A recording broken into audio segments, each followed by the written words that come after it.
廣東話。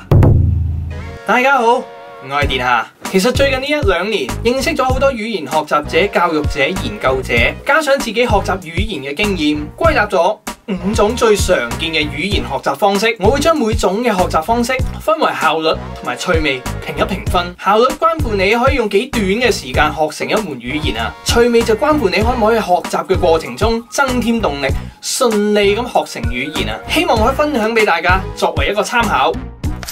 學習語言嘅5種方式。第一個學習方式係語言學校上堂，類似興趣班咁樣，1星期1堂，效率2，趣味1。呢種方式係每個國家都係非常之常見嘅，相信亦都係最多人學習語言嘅方式。效率咧就唔會太高嘅，因為呢種學習方式咧係相當之被動嘅，而且每星期學習嘅時數太少啊。但係起碼佢有功課、有考試，可以推動你溫習一下學過嘅知識，所以效率我俾2分。講到趣味性咧，其實真係冇乜嘅，當然係因學校而異啦。不過一般嚟講，每一堂都係學下一啲新嘅生字，一啲新嘅句型，做功課，解下題咁樣啦。我曾經都係經歷啲咁嘅方式去學語言嘅，同期一齊開始嘅同學，經歷咗1年半之後，已經所剩無幾啦。由此可見，我俾1分嘅原因。第2種學習方式係語言學校密集班，或者係類似大學副修嘅課程，效率3。趣味2。呢種學習嘅方式咧，其實都唔錯嘅，因為密集咁接觸語言啊，所以喺聽說讀寫呢4個範疇上面咧，都會有比較充足嘅練習嘅，進步會比較快嘅。而大家修讀呢啲課程嘅人啊，都會比較清楚自己嘅目標嘅，所以效率咧我就俾3分。咁當然啦，學校嘅教育係較為沉悶一啲嘅，但係因為上堂嘅時間充裕咗啊，會多咗少少有趣啲嘅環節。2分啦。第3種學習方式係認識朋友，男女朋友，效率3，趣味5啊！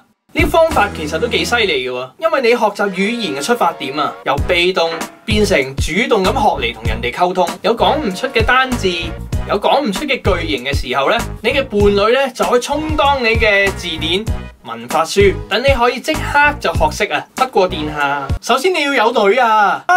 趣味又唔使講啦，有女就有趣味噶啦。咁有個朋友都得嘅。又係喎。第4種學習方式咧就係外國留學，效率5啊，趣味5啊。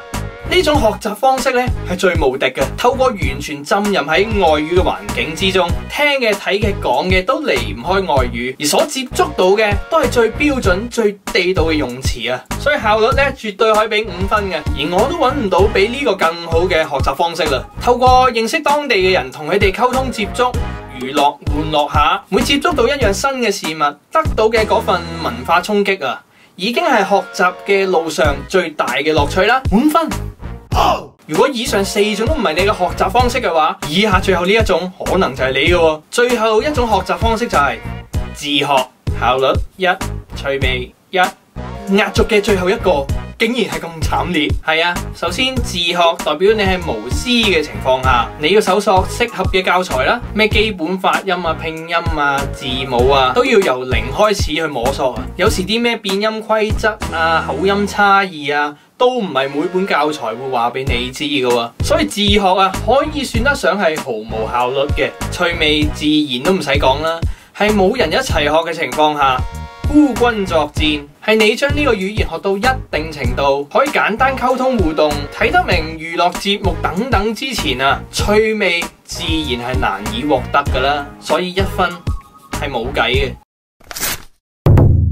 以上就係以個人經驗分享5種常見嘅外語學習方式喎。所評嘅效率分、趣味分，其實都係以個人嘅分析去評定嘅。唔同嘅學校、唔同嘅日本朋友都可以有唔少嘅差異嘅。而呢啲所謂嘅評分啊，只係我哋選擇咗呢種學習方式嘅基本分數啫。就好似你玩 RPG game 咁，你揀啲咩職業就有幾多能力點數分配俾你啊。喺遊戲入面，你梗係想揀一個能力最高嘅職業啦。但係現實上就限制咗你可以揀嘅語言學習方式喎，而且人越大啊，可以支配嘅時間咧就越少啊，所以變相你可以揀嘅方式咧，亦都越嚟越少。雖然係咁，你仍然可以喺你嘅學習方式之上睇一啲課外嘅書籍啊，一啲網上嘅資源啊，或者係一啲 YouTube 嘅教學片咁樣，補添翻一啲效率。亦可以睇一啲劇集啊、電視啊，或者係網上識一啲朋友，補添翻一啲趣味。呢啲都視乎你可以動用幾多嘅時間，幾大嘅決心去學習。雖然我頭先講到自學得1分1分，但係其實我都係透過自學配合埋語言學校每星期1堂嘅課程，成功咁由4年嘅課程就用2年完成咗啦。所以以咩學習方式為起點其實都唔重要嘅。今集就先分享到呢度。最後想同大家講一句，無論你係選擇邊種方式，喺學習嘅路上或者會好辛苦，但係請你記住，你唔係孤單一個嘅，仲有我哋呢班人陪你一直走落去嘅。加油！我哋下集再見。拜拜。